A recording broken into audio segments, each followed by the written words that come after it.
Properties of cotton fibre মানে cotton ফাইবারের কি বৈশিষ্ট্য, কটন ফাইবারের বৈশিষ্ট্য।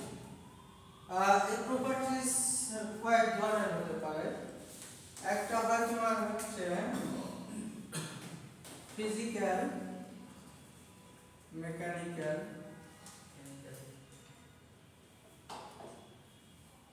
কেমিক্যাল, তারপর থার্মাল। এই কয় টাইপের হতে পারে। ফিজিক্যাল মেকানিক্যাল যেগুলো হচ্ছে তোমার লেন্থ, ফাইবার লেন্থ থাকতে পারে না, ডায়ামিটার থাকতে পারে না, আচ্ছা স্ট্রেন থাকতে পারে না, এগুলো কি মেকানিক্যাল টেস্ট না। আচ্ছা কেমিক্যাল হচ্ছে তোমার অ্যাসিড অ্যালকালিতে তার বিহেভিয়ার কেমন, ডাইসের সাথে তার ইন্টারঅ্যাকশনটা কেমন, এইগুলো হচ্ছে কেমিক্যাল বিহেভিয়ার প্রপার্টিস। থার্মাল হচ্ছে তাপ দিলে কি হয়, তাপ এটা গলে নাকি এটা পড়ে, এই বিষয়গুলো আর কি। হিট কন্ডাক্টিভিটি কেমন, হিট রেজিস্ট্যান্স ক্যাপাবিলিটি কেমন, এইগুলো হচ্ছে থার্মাল। থার্মাল মানে তাপীয়। আচ্ছা এখানে ইন জেনারেল দেওয়া আছে, আমরা এক একটা প্রপার্টিস নিয়ে যদি আলোচনা করি অনেক কিছু বলা যায়, এক একটা চ্যাপ্টার এগুলো। টেক্সটাইল ফিজিক্স যখন পড়বা সেখানে কিছু পাবো। আচ্ছা প্রথমে আছে দেখো ফাইবার সারফেস আর কালার। কি লেখা আছে? লাস্টারাস or creamy white, white colour মানে হচ্ছে তোমার অফ হোয়াইট টাইপের, ক্রিম কালারের। কটন ফাইবারের কালারটা হচ্ছে ক্রিম কালারের, অফ হোয়াইট কালারের। টেনজাইল স্ট্রেংথ, টেনজাইল স্ট্রেংথ মানে টেনজাইল স্ট্রেংথ কি?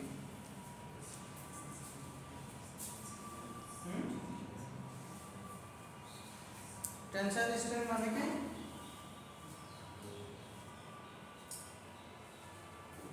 মানে লংগিটিউডিনাল ডিরেকশনে যে স্ট্রেংথটা লম্বা লম্বি, টেনে তোমার টেনশনে তোমার লংগিটিউডিনাল ডিরেকশনে যে স্ট্রেংথটা। এটা যদি ফাইবার হয়, এখানে একটা লোড দিলে যদি এটা 2.5 নিউটনে এটা ব্রেক করে, আফটার দ্য ব্রেক পর্যন্ত যে তোমার টেনাসিটি, এটা ডিপেন্ড করা হচ্ছে ফাইবার অথবা ম্যাটেরিয়াল ডায়ামিটারের উপর অথবা টেক্স কাউন্টের উপর। আচ্ছা টেনাসিটি হচ্ছে কত?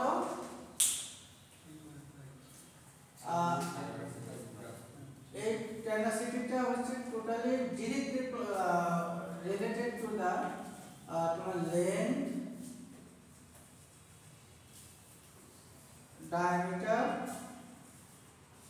diameter of material। আচ্ছা টেনাসিটি আছে কত? 3 থেকে 3 to 5 গ্রাম পার ডেনিয়ার। আচ্ছা ডেনিয়ার জিনিসটা কি জানো যারা ডিপ্লোমা করে আসছো? Denier is one kind of counting system, তাই না? Yarn numbering system, yarn counting system. কি কাউন্ট করা হয়? yarn অথবা yarn basically denier term is used for synthetic fiber or filament। synthetic filament এর হচ্ছে তোমার ফাইননেস কোর্সনেস মেজারমেন্ট করার জন্য নরমালি ডেনিয়ারটা ইউজ করা হয়। এবং ডেনিয়ারটা হচ্ছে তোমার কত ইউনিট লেন্থ কত 9000 মিটার, ইয়ার্নের ওয়েট যত গ্রাম। ঠিক আছে? আচ্ছা এটা হচ্ছে ডেনিয়ার। স্ট্রেংথ, স্ট্রেংথ এখানে একটু ভুল আছে, তুমি একটু লিখে নাও। কটন ফাইবার স্ট্রেংথ রেঞ্জ হচ্ছে 20 থেকে 40 গ্রাম পার টেক্স। টেক্স জিনিসটা তোমরা বুঝতেছো? ডেনিয়ার তো বলো, ডেনিয়ার হচ্ছে তোমরা একটা সুতা মোটা না চিকন, কোর্সনেস আর ফাইননেস মেজার করার জন্য। ধরো কাউন্ট তো জানো, কাউন্ট কাকে বলে? মানে কোর্সনেস স্থূলতা, ফাইনেস সূক্ষ্মতা, এটা নির্ণয় করার প্রক্রিয়াকে বলে কাউন্ট। আচ্ছা, সেক্ষেত্রে ধরো এই ফাইবার এবং এই ফাইবার, দুইটা ফাইবারই ধরো সেম লেন্থের, এবং একটা হচ্ছে তোমার ডায়ামিটার এরকম, একটা হচ্ছে কোর্স মোটা আর একটা হচ্ছে ফাইন সূক্ষ্ম। আচ্ছা, তাহলে এই দুটার ওজন ডিফারেন্স হবে না? হবে তো? আচ্ছা, সেম লেন্থ হলেও ওয়েট ডিফারেন্সের কারণে এবং ডায়ামিটার কম বেশির কারণে সেটা হচ্ছে আমরা ফাইনার অথবা কোর্সার বলতেছি। কোনটার জন্য বলতে গেছিলাম? টেক্সট। টেক্সট জিনিসটা হচ্ছে নরমালি ধরো এটা হচ্ছে তোমার কাউন্ট, এই ইয়ার্নের কাউন্টটা হচ্ছে তোমার 20 সিঙ্গেল, আর এটার কাউন্ট হচ্ছে তোমার 24 single according to the English count. তোমরা যখন টিটিসি করবা, textile testing and quality control অথবা টি2এ যেটা, সেটা পার্ট 1 2 আছে, সেগুলো যখন করবো কাউন্ট সম্বন্ধে বিস্তারিত করতে পারবো। ইংলিশ কাউন্ট সিস্টেমে ধরো একটা 20 কাউন্ট, একটা আছে 24 কাউন্ট, এটা খালি চোখে খুব একটা আইডেন্টিফাই করা যায় না যে কোনটা মোটা না চিকন। তো সেই ক্ষেত্রে তোমাদের কি করতে হয়, এই নিউমেরিক্যাল নাম্বারিং সিস্টেমটা অ্যাপ্লাই করতে হয়, যেটাকে আমরা কাউন্টিং বলি, কাউন্ট সিস্টেম বলি। সেটার টেক্সট হচ্ছে, এটা হচ্ছে one of the most applied yarn counting system অথবা মেথড। টেক্সট কাউন্টকে বলা হয়ে থাকে ইংলিশ কাউন্ট হচ্ছে এন, টেক্সট হচ্ছে একটা স্বতন্ত্র counting system. Text is called universal yarn counting system, yarn numbering system.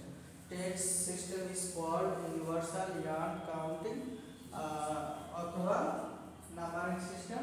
We can count on measure the coarseness of fineness of yarn and fiber also by this system. ফাইবারেরও আমরা count নির্ণয় করতে পারি।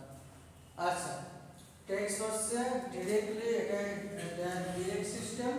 1000 metre ইয়ার্নের wait যত গ্রাম তার text কত। খুবই simple, 1000 metre সুতা জড়াই নিবা, ওজন করবা, 20 গ্রাম হলে তার কাউন্ট হচ্ছে 20, 30 গ্রাম হলে কাউন্ট হচ্ছে 30, 40 গ্রাম হচ্ছে কাউন্ট হচ্ছে 40।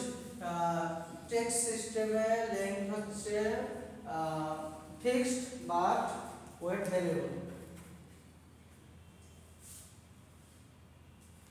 এরপর আসে ইলংগেশন। ইলংগেশন যেটা, সেটা হচ্ছে তোমার, ইলংগেশন মানে কি? ইলংগেশনের বাংলা কি? ইলংগেশন প্রসারণশীলতা, তাই না? ইলংগেটেড হয়, প্রসারণ হয়, এই জিনিসগুলো তো সিম্পল জিনিস, not easily stress. Cotton fibre, একটা ফাইবারকে তুমি যদি একটু টান দাও তাহলে খুব সহজে প্রসারিত হবে। এটা হচ্ছে ইলাস্টিসিটি খুবই কম, ইলাস্টিক প্রপার্টিজ খুবই কম, তবে কিছুটা হলেও সেটা হয়, প্রসারিত হয়।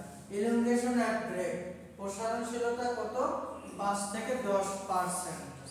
এটা দেখো, ধরো এটা একটা কটন ফাইবার, এর দৈর্ঘ্য কত? ধরো তুমি হচ্ছে কত ধরো, 35 মিলিমিটার। কত? একটা ফাইবার, তার দৈর্ঘ্য হচ্ছে 35 মিলিমিটার। আচ্ছা, এই ফাইবারটাকে তুমি একটা মেশিনে নিয়ে এসে তুমি এখানে কি করলে, ঝুলাই দিলা, একটা ক্লাম্পের সাহায্যে ঝুলাই দিয়ে এখানে তুমি হয়তো তুমি 4 গ্রাম লোড দিলা। এটা কি হলো, লেন্থ কত? 35 মিলিমিটার। তখন এটা কি হবে, এই লোডের কারণে সে কোন একটা জিনিস ছিঁড়ে যায়, ছিঁড়ার আগে কি হয়, সেটা প্রসারিত হয় না। সে প্রসারণের পার্সেন্টেজ কত? 5 থেকে 10%। ধরো এটা আছে 35 mm, সেটা এখন কি হলো, লোডটা দেওয়ার কারণে সে 37 mm হওয়ার পরে সে কি হলো, ব্রেক হলো। কি হলো? ব্রেক হলো, মানে ছিঁড়ে গেল। আচ্ছা, তাহলে তার কত পার্সেন্টেজ ইলাংগেশন হলো, প্রসারিত হলো? বের করা যাবে না? বের করা যাবে না? 35 এ যদি তোমার কত হয়,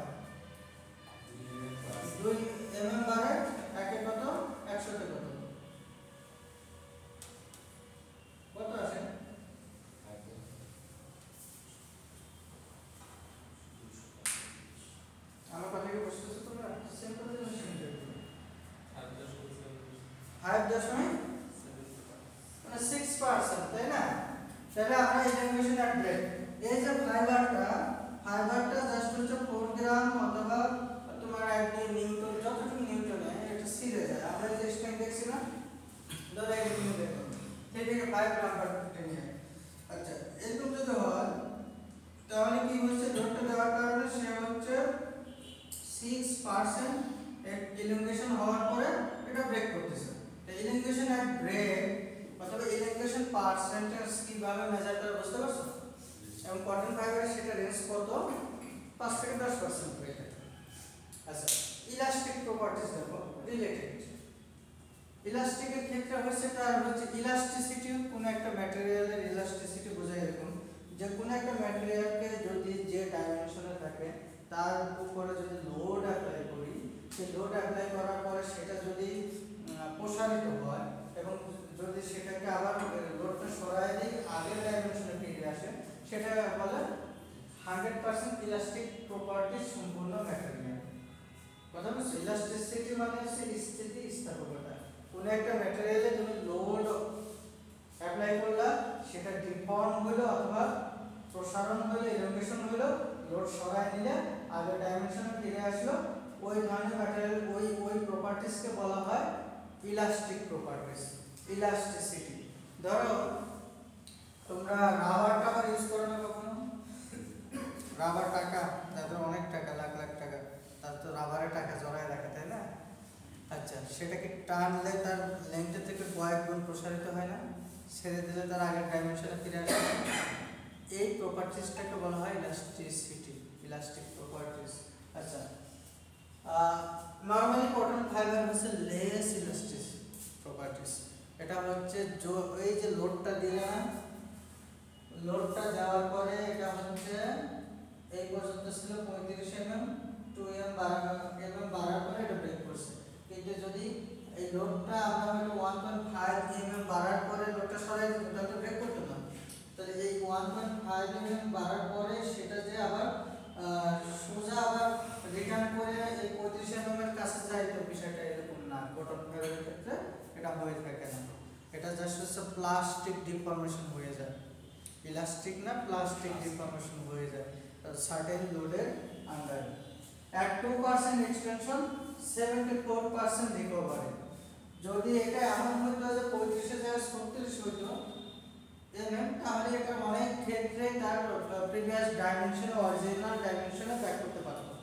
মানে 2% এক্সটেনশন হলে, ইলাঙ্গুয়েশন হলে লোড দিলাম, সেই 2% হলে লোডটা ছেড়ে দিলে সে আবার আগে অরিজিনাল ডাইমেনশনে যেতে পারবে। কতদূর পর্যন্ত? যতক্ষণ হচ্ছে 2% এক্সটেনশন অথবা ইলাঙ্গুয়েশন হয়। এর বেশি হয়ে গেলে তখন এটা প্লাস্টিক ডিফর্মেশন চলে যায় এবং এক পর্যায়ে ব্রেক করে। তোমরা ফিজিক্স পড়তেছো অথবা পড়েছো ইন্টারমিডিয়েটে অথবা এখন, সেখানে স্ট্রেস স্ট্রেন কার্ভ আছে, পড়তেছো না? ইলাস্টিক লিমিট পড়তেছো? এন্ড পয়েন্ট, ব্রেকিং পয়েন্ট, তারপর হচ্ছে তোমার প্লাস্টিক ডিফর্মেশন হচ্ছে যেরকম ঢেউ খেলে, যেটাও কি হয় লোড ছেড়ে দিলে আর আগের ডাইমেনশনে আসে না। ইলাস্টিক লিমিট হচ্ছে একটা সার্টেন লেভেল পর্যন্ত এটাকে স্ট্রেস স্ট্রেন কার্ভ ইকুয়াল, কিন্তু ওই জায়গা থেকে ছেড়ে দিলে সেটা আগের ডাইমেনশনে আসে, বাট প্লাস্টিক ডিফর্মেশন হয়ে গেলে সেটা আর ব্যাক করে না।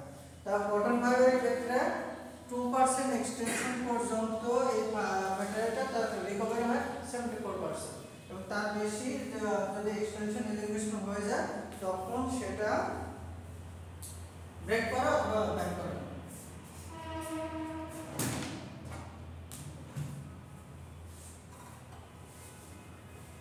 আরেকটা দেওয়া আছে, আর যদি তোমার এরকম হয় 5% এক্সটেনশন হয় তাহলে 45% রিকভারি হয়।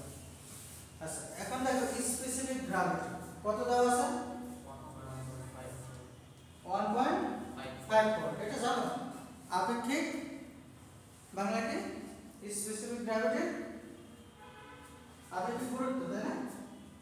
আচ্ছা, এটা হচ্ছে জাস্ট হচ্ছে তোমার একটা পানির ঘনত্বের সাথে কোনো একটা ম্যাটেরিয়ালের ঘনত্ব কম্পেয়ার করা হয়। 4 ডিগ্রি সেন্টিগ্রেড টেম্পারেচারে পানির ঘনত্বকে আদর্শ ঘনত্ব ধরা হয় এবং তার সাথে কোনো একটা ম্যাটেরিয়ালের ঘনত্ব কনসিডার করা যায়। ওই ম্যাটেরিয়ালের ঘনত্ব যদি পানির ঘনত্ব থেকে কম হয় তাহলে ওই ম্যাটেরিয়ালটা পানিতে ভাসে, ঠিক আছে। আর যদি বেশি হয় তাহলে ম্যাটেরিয়ালটা পানিতে ডুবে যায়। এটা জাস্ট হচ্ছে এতটুকু জেনে রাখো। এবং এর কটন ফাইবারের স্পেসিফিক গ্র্যাভিটি হচ্ছে 1.54। এরপর আসে ইফেক্ট অফ ময়েশ্চার। ময়েশ্চারের বাংলা কি? আর্দ্রতা।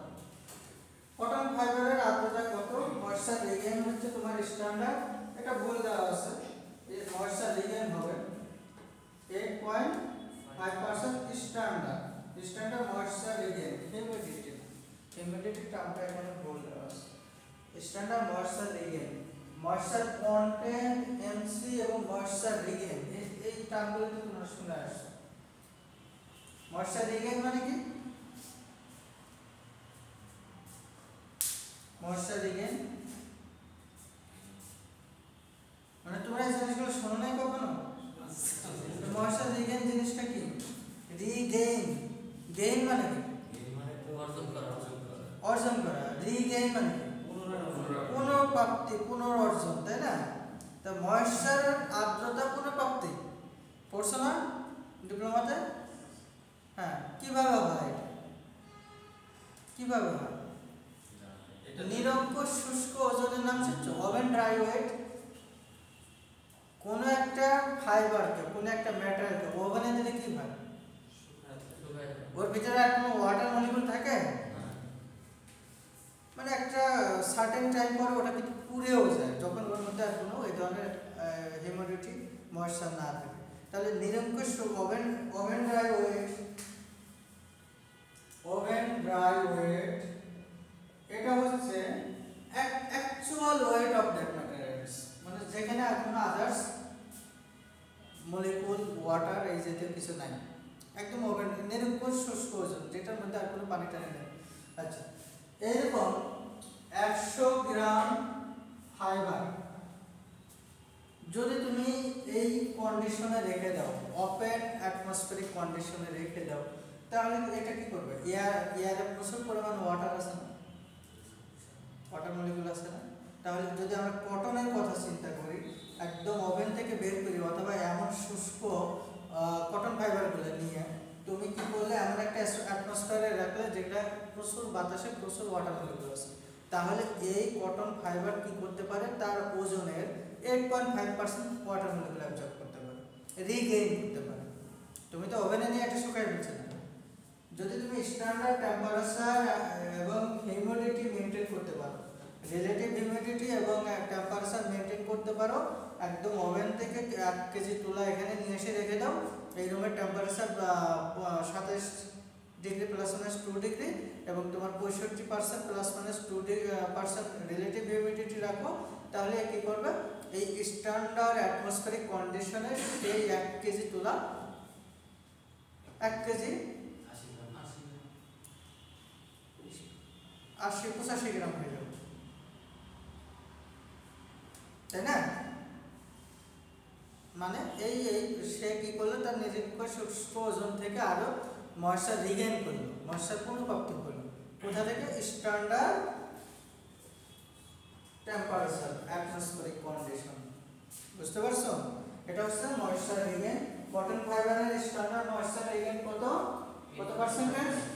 8.5%। এখন এই রুমের মধ্যে তুমি যে 1 কেজি তুলা রাখলা, টেম্পারেচার রাখলা 27 কত?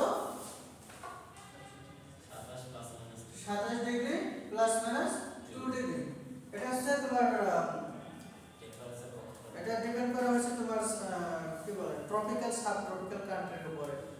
তোমার যদি উইন্টার প্রধান দেশ হয় তাহলে 20 ডিগ্রি +-2 ডিগ্রি, আর এরকম যদি তোমার গ্রীষ্ম প্রধান দেশ হয় তাহলে সেক্ষেত্রে 27 ডিগ্রি স্ট্যান্ডার্ড ধরা হয়।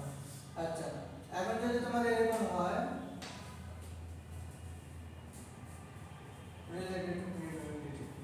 এটা যদি তুমি মেনটেন না করো, তাহলে 1 কেজি তুলা এখানে রেখে দিছো একদম ওপেন অ্যাটমসফেরিক কন্ডিশনে এবং এই বাতাসে প্রচুর পরিমাণ আর্দ্রতা বাইরে দৃষ্টি হচ্ছে, তখন কি করবে? 13-14% তোমার পানি শোষণ করে নেবে। ওটা হচ্ছে তোমার যদি স্ট্যান্ডার্ড অ্যাটমসফেরিক কন্ডিশন মেনটেন না করে তাহলে ওটাকে ময়েশ্চার কন্টেন্ট। আচ্ছা, effect of heat. Excellent resistance. তোমরা আয়রন করো না কাপড়? কখন আয়রন করছো? শার্ট প্যান্ট জামা কাপড় তোমরা যদি সিনথেটিক ফ্যাব্রিক হয় তাহলে কি করো?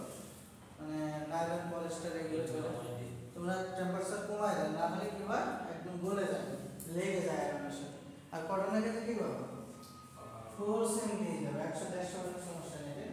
এজন্য কটন ফাইবারের হিট রেজিস্ট্যান্স ক্যাপাবিলিটি অনেক ভালো। Effect of age, small loss of strength point restore. Cotton যদি আমরা যদি খুব ভালোভাবে রেখে দিতে পারি তাহলে একটু লং টাইমে তার ফাইবারের মানে কি বলে স্ট্রেংথ খুব একটু কম করে। ইফেক্ট অফ সানলাইট,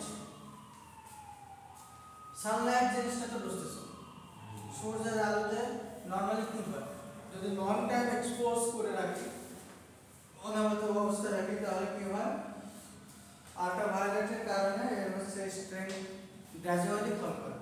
ধীরে ধীরে ধীরে ধীরে সূর্যের আলোতে আল্ট্রাভায়োলেট ইউভি রে থাকে, সেটা কি করে কটন ফাইবারের স্ট্রেংথটা কেন করে মেকানিজম আছে সেটা তো যাচ্ছে না, ওটা পরে যখন টেক্সটাইল ফিজিক্স পড়ো পাবো। Effect of alkalis, excellent resistance. অ্যালকালিতে রং করো না কটন? কোন কোথায় রং করো না অ্যালকালিতে? অ্যালকালি কোনগুলা? অ্যালকালি কোনগুলা নাম শুনছো? অ্যালকালি কি রে ভাই তোমরা কি আমার কথা বুঝতেছো? অ্যালকালি অ্যাসিড অ্যালকালির নাম শুনো নাই? অ্যালকালি কোনগুলা? রিঅ্যাক্টিভ ডাই বলতে স্যার একটা ডাই বলতে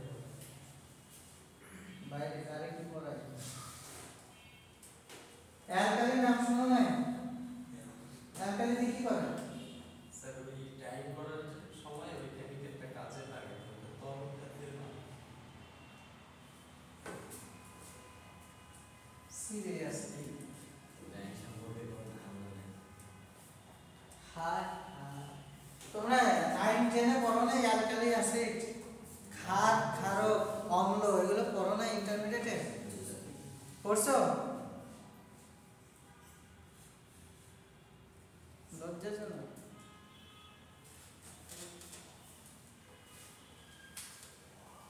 কি বলবো তোমাদের, অ্যালকালি ক্ষার ক্ষারক, এটা যদি আবার বলো ক্ষার ক্ষারক কি তাহলে আমি কিছু বলতে পারবো? অ্যালকালি কোনগুলো? সোডিয়াম হাইড্রোক্সাইড নাম শুনছো? জি স্যার। কস্টিক সোডা জি স্যার। বাইরে সোডিয়াম কার্বনেট নাম শুনছো? সোডা দিয়ে কখনো কাপড় রং করছো? এই কাপড় ধুইছো সোডা দিয়ে? জি স্যার। কখনো দেখছো বাসা বাড়িতে তুমি দেখছো? স্কোয়ারিং করছি, স্কোয়ারিং স্কোয়ারিং না স্কাওয়ারিং। স্কোয়ারিং এর জন্য এটা হচ্ছে সোডা অ্যাশ, এটাকে শুধু সোডা বললে আমরা এটা চিনি, আর কাস্টিক বললে সোডিয়াম হাইড্রোক্সাইডকে বলতে। এগুলো হচ্ছে অ্যালকালি, আর অ্যালকালি মিডিয়াতে কটন ফ্যাব্রিক সেলুলোজিক ফ্যাব্রিকগুলো ডাইং হয়ে থাকে, সেজন্য বলা হয়েছে excellent resistance with alkali. Effect of organic solvent, organic কোনগুলা? যেগুলো পুরো সার সার ছড়ায় যায় ওটা না ভাই, তাহলে অনেক সলভেন্ট জৈব জৈব জৈব জৈব পড়ছো না? কার্বন ইনঅর্গানিক অর্গানিক পড়ছো না? কার্বন জাত হচ্ছে অর্গানিক, তাই না? অর্গানিকের মধ্যে হাইড্রোকার্বন আছে না? পড়তেছো? কি রে ভাই একটা মাত্র নিয়ে তাও পড়াশোনা করে।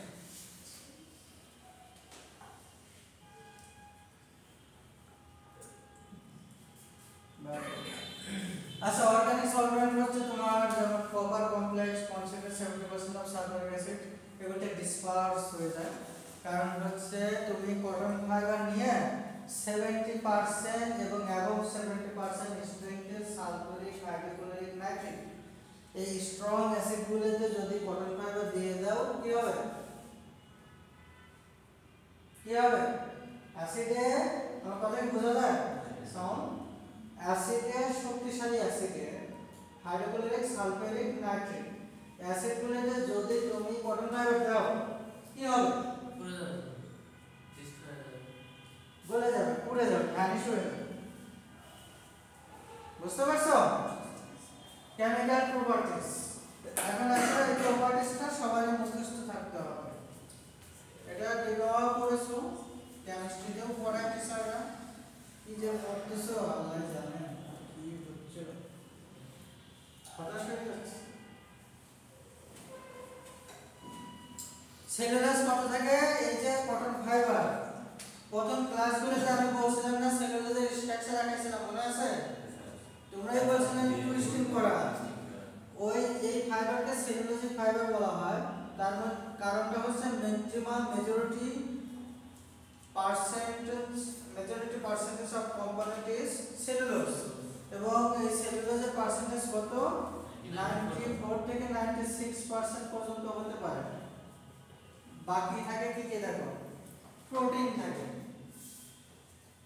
থাকে, পেকটিন থাকে, মিনারেল সাবস্টেন্সেস থাকে, ফ্যাট, ওয়েল, ওয়াক্সেস এগুলো থাকে, কালার থাকে, small amount of organic acid, sugar, pigment এগুলো থাকে। পিগমেন্টটা কি? কালার। কটনের একটা কালার আছে না, প্রথমেই প্রপার্টিসে বলছিলাম অফ হোয়াইট অথবা গ্রেস কালার। তার মানে কি? সাদা তো না, তার মধ্যে কোন কালার মলিকুল ওগুলোর ওই ফাইবারের মধ্যে আছে। ফাইনালি আমি শেষ করে দেবো আজকে cotton fibre. In uses of cotton, এটা পড়ার আগে আমরা কাল্টিভেশনের কিছু টার্ম একটু দেখে আসি।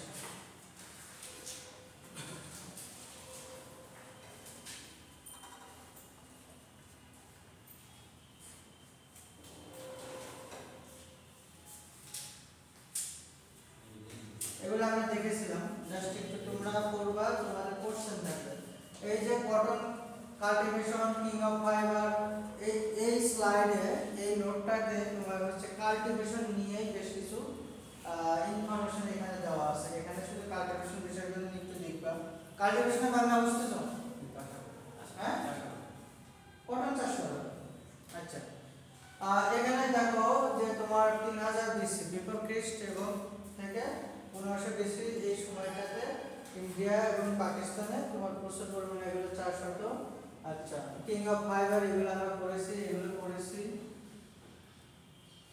এই ভিডিওটা আমরা দেখেছিলাম বা কটন কাল্টিভেশন ইন বাংলাদেশ, এখানে একটা ভিডিও আছে, ইউটিউবে দেখে নিও। আচ্ছা, leading cotton production in MMT. MMT কি? Million metric ton. 1 metric ton সমান কত কেজি? 1000 কেজি। 1 মেট্রিক টন সমান কত KG? 1000 KG.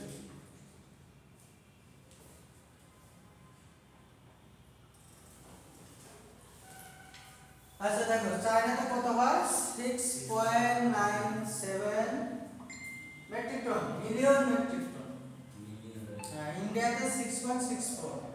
Leading cotton production in 2013-14 একটা ডেটা এখানে দেওয়া আছে।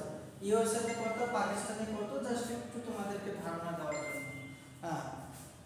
এখানে অস্ট্রেলিয়া, তুর্কি, তুর্কমেনিস্তান, গ্রিস, উজবেকিস্তান, ব্রাজিল এখানে দেওয়া আছে। আচ্ছা, কন্ডিশন ফর কাল্টিভেশন। ক্লাইমেট কি? জলবায়ু। আচ্ছা, সমুদ্র পৃষ্ঠ থেকে 1000 মিটার উঁচু ভূমিগুলোতে নরমালি আমরা কটন চাষ করার জন্য উপযুক্ত জায়গা হিসেবে ধরে থাকি, এবং এই জন্য আমাদের দেশে খুব একটা কটনের জন্য অতটা মানে উপযুক্ত না। সয়েলের কথা যদি চিন্তা করি, মাটি লোম অথবা স্যান্ডি লোম, এখানে LOAM আছে, দেখো এটা মানে কি? দোআঁশ। দোআঁশ মানে নাম শুনছো? স্যান্ডি লোম হচ্ছে বেলে দোআঁশ। স্যান্ড মানে স্যান্ডি সাহা নাকি? স্যান্ডি মানে হচ্ছে বেলে দোআঁশ। আচ্ছা, এই ধরনের মাটিগুলো হচ্ছে আমাদের কটন চাষের জন্য বেস্ট ফর কাল্টিভেশন। ল্যান্ড প্রিপারেশনের জন্য একটু এমন ধরনের প্লাউ ইউজ করতে হবে যেগুলো কি মাটিতে খুব বেশি পরিমাণ কভারিং করতে পারে। আচ্ছা, এরপর দেখো ম্যানুয়াল সয়েলিং আছে, ওয়াটার সয়েলিং আছে। জাস্ট হচ্ছে যে শীটগুলো থাকে, শীট এই শীট হচ্ছে মানে কটন শীট যেটা সেটা হচ্ছে তোমার কি করতে হয় তোমার 9 থেকে 15 ঘন্টা হচ্ছে ভিজিয়ে রাখতে হয় বিফোর সয়েল। তোমার এই বীজ বোনার আগে তোমার কি করতে হয় 9 থেকে 15 ঘন্টা পানিতে ভিজিয়ে রাখতে হয় সকেট করে। আর এটা হচ্ছে তোমার ওয়েস্টার্ন মানে নর্দার্ন এবং হচ্ছে সাউদার্ন এই কান্ট্রিগুলোর উপর ডিপেন্ড করে এটা এপ্রিল মাসে এবং মে মাসে জাস্ট হচ্ছে চাষ করা হয় শুরু করা হয়। সাউদার্ন ক্ষেত্রে এপ্রিলে শুরু করা হয় আর নর্দার্ন কান্ট্রিগুলোতে মে মাসে।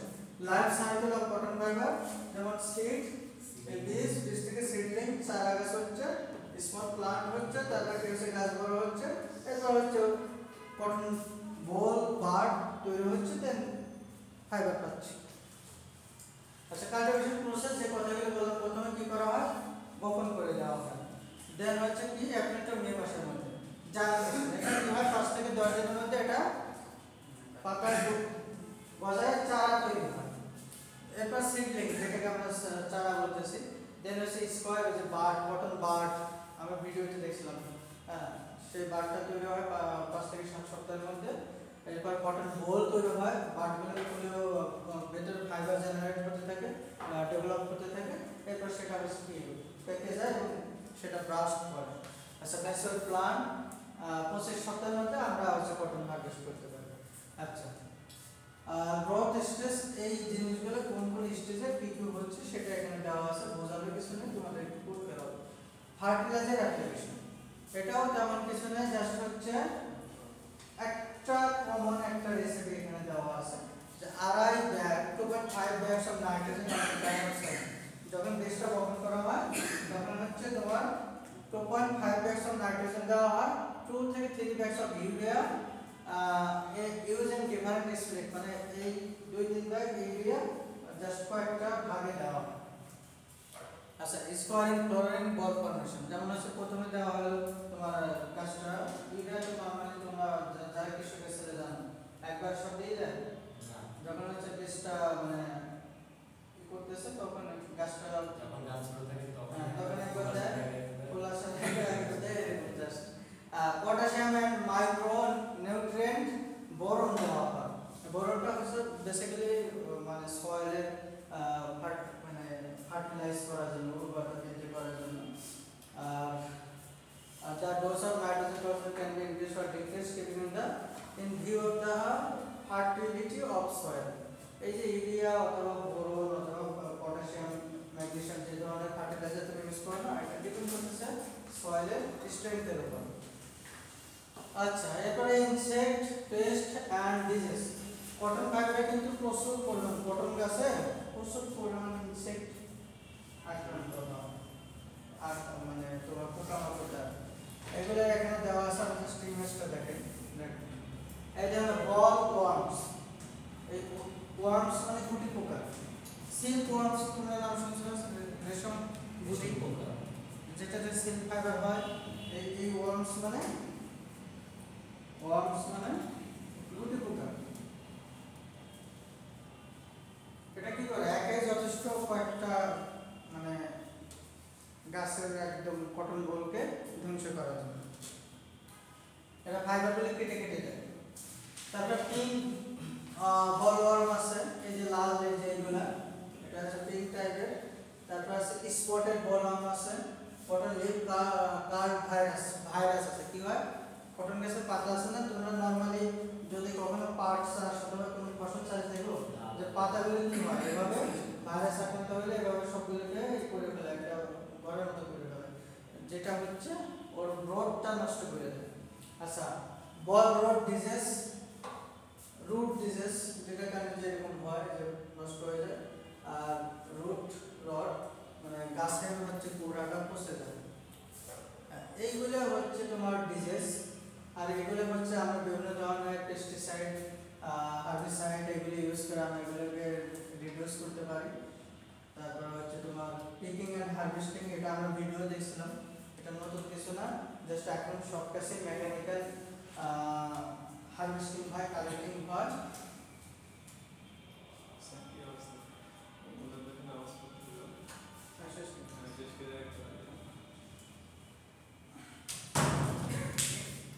হচ্ছে তোমার এই হারভেস্টিং কালেক্টিং আগামী কোশ্চেন। বাংলাদেশে কি চেষ্টা করা হয়েছিল ফাইবার চাষের কোনো? বাংলাদেশে তোমরা যখন যদি মাওনা কখনো গেছো? মাওনা বিশাল একটা মাঠ আছে জায়গার ডান পাশে, ওখানে পটল চাষ করা হয়। তোমরা যে ভাওয়াল বদরাম কলেজটা দেখছো গাজীপুর চৌরাস্তায়, তো জাস্ট 100-200 মিটার সামনে গেলে, 200-300 মিটার সামনে গেলে ওখানে একটা কটন রিসার্চ ইনস্টিটিউটের মতো একটা কিছু আছে, ওখানে অল্প পরিসরে কটন চাষ করা হয়। আর কুষ্টিয়া, যশোর এই রিজিয়নগুলোতে কিছু কিছু জায়গায় চাষ হচ্ছে, যদিও আশানুরূপ কোয়ালিটি পাওয়া যাচ্ছে। ঠিক আছে, থ্যাংক ইউ। কোনো কোশ্চেন থাকলে এই রিলেটেড বলতে পারো, আমাদের সময়